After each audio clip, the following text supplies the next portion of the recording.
সাম্প্রতিক সোশ্যাল মিডিয়ায় অনেক ঘটনাই ভাইরাল হচ্ছে। তো তার মধ্যে এখন যে ঘটনাটা বেশি পরিমাণে ভাইরাল হচ্ছে, এক ভয়াবহ ঘটনা, নেভির হত্যাকাণ্ড। সত্যি কি আমরা নিরাপদ? নয়তো একজন স্ত্রী কিভাবে একজন স্বামীকে, তাও আবার নেভি, কিভাবে তাকে হত্যা করতে পারে? কিসের অভাব পড়েছিল যে তাকে হত্যা করতে হলো? তাহলে একজন ছেলেও যে মেয়েদের থেকে নিরাপদে আছে বিষয়টা সেটা নয়, এখান থেকে প্রকাশ পাওয়া যাচ্ছে।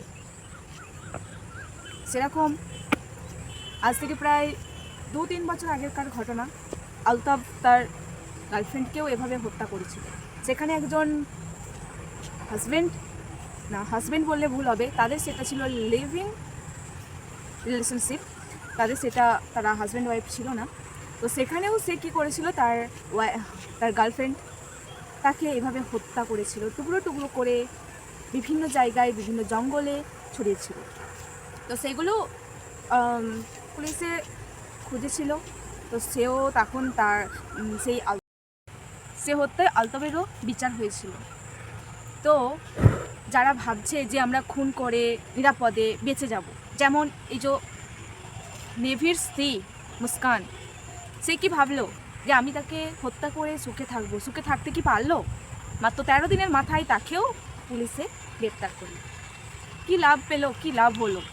এক সৌভাগ্যবান একজন হাজব্যান্ড পেয়েছিল, যেটা সবার কপালে জোটে না, তাই তো তাকেও হারিয়ে ফেললো এক বয়ফ্রেন্ডের জন্য।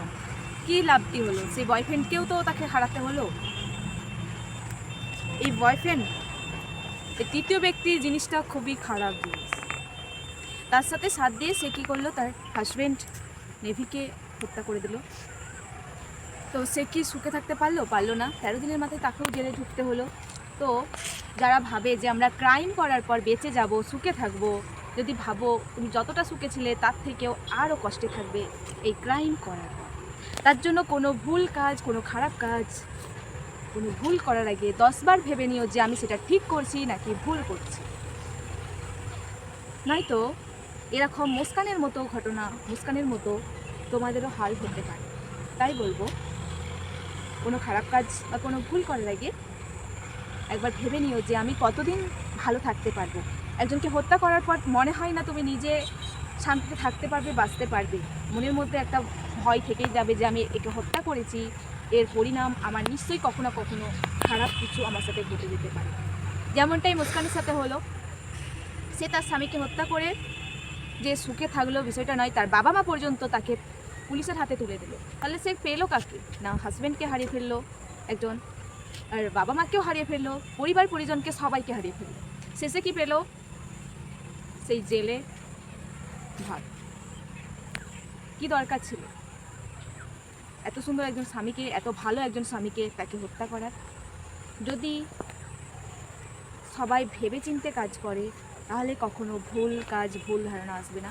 তবে মুস্কানের যে বয়ফ্রেন্ড এখানে ছিল সাহিল, তো যে যেখানেই থাকো, সুস্থ থাকো, ভালো থাকো, নিরাপদে থাকো।